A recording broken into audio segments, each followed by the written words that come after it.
The 2026 FIFA World Cup is shaping up to be the biggest football tournament in history. And with that scale comes excitement, curiosity, and also understandable concern from longtime fans, analysts, and casual viewers alike. So in this video, we are calmly and objectively examining whether certain decisions could genuinely hurt the tournament experience, or whether some fears are being overstated, beginning with the most discussed and fully confirmed change: the expansion to 48 teams, which will increase the total number of matches to 104, and introduce a new group format, consisting of 12 groups of 4 teams, from which the top 2 teams, plus 8 of the best third-place teams, advance to the knockout stage. A structure that FIFA has officially confirmed and defended as a way to make the World Cup more inclusive globally, while maintaining competitive integrity.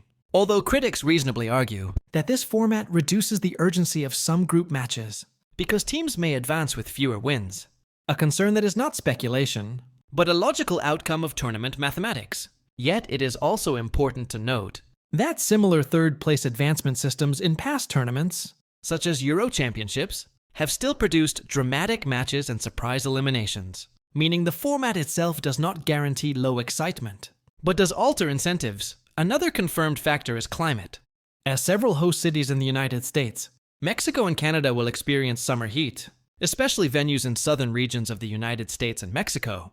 And while FIFA and local organizers have acknowledged this by planning hydration breaks, advanced pitch cooling, evening kickoffs, and climate-controlled stadiums in some locations, it is still a fair observation that high temperatures can slow tempo and increase fatigue, something that has already been observed in previous tournaments held in warm conditions. Yet it is equally factual that professional teams now rotate squads strategically and rely on sports science to manage workload, meaning slower matches are possible but not inevitable, especially in later stages where intensity naturally rises. Another concern raised by fans relates to competitive balance, specifically the inclusion of teams ranked lower in FIFA standings. And while it is true that the expanded format allows more nations to qualify, this is a deliberate philosophical choice aimed at global development, rather than solely elite concentration. And historically, some of football's most memorable moments have come from underdog teams upsetting favorites, which suggests that broader inclusion does not automatically diminish quality, although it may increase variance in group stage matchups. Ticket prices and accommodation costs are another area where concerns are grounded in reality, as large sporting events hosted in major cities often experience price inflation due to demand. And early projections and trends indicate that attending matches in certain cities could be expensive. However, pricing structures are not yet finalized across all phases. FIFA has stated that a wide range of ticket categories will be available to accommodate different income levels, making it accurate to say costs will be high for some fans, but inaccurate to assume universal inaccessibility. Border entry scrutiny is another topic often mentioned. And while it is factual that international travel involves security checks and visa requirements, there is no official policy or evidence confirming that fans will be denied entry solely for criticism or mockery on social media, making such claims speculative rather than confirmed. And it is important to distinguish between standard immigration procedures and hypothetical scenarios that have not been supported by official statements. Another widely discussed issue is entertainment integration, particularly rumors about extended performances during the final. And while FIFA has confirmed plans for enhanced pre-match and halftime entertainment inspired by other global sporting events, there is no confirmed plan for a 30-minute interruption to gameplay, as match regulations governed by IFAB still apply, meaning any entertainment elements would be structured around football, rather than replacing it, making this concern currently unverified. And finally, there is the broader philosophical question of whether the World Cup is becoming too commercial or losing its traditional identity, which is not a factual claim, but a subjective concern shared by many fans. As the sport grows globally, and while commercialization is undeniably increasing, it also funds infrastructure, broadcasting access, women's football development, and grassroots programs worldwide. So the reality of the 2026 World Cup sits somewhere between optimism and caution, with confirmed changes that will undeniably reshape the tournament.